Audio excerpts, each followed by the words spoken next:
Silipin natin. Magulo pa. Pag malinis na lang.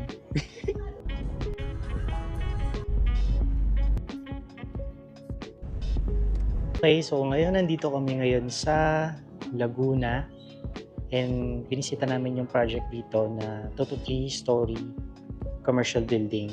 So itong building na to, lumang-luma na, wala na siya. So tatayo na siya ng bago.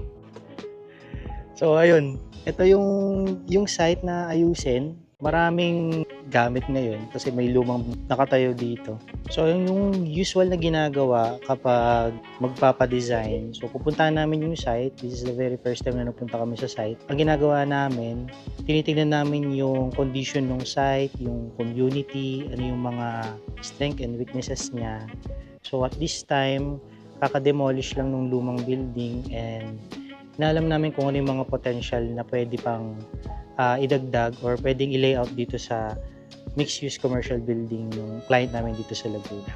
So, ayun, tara, silipin natin. Magulo pa. Pag malinis na lang.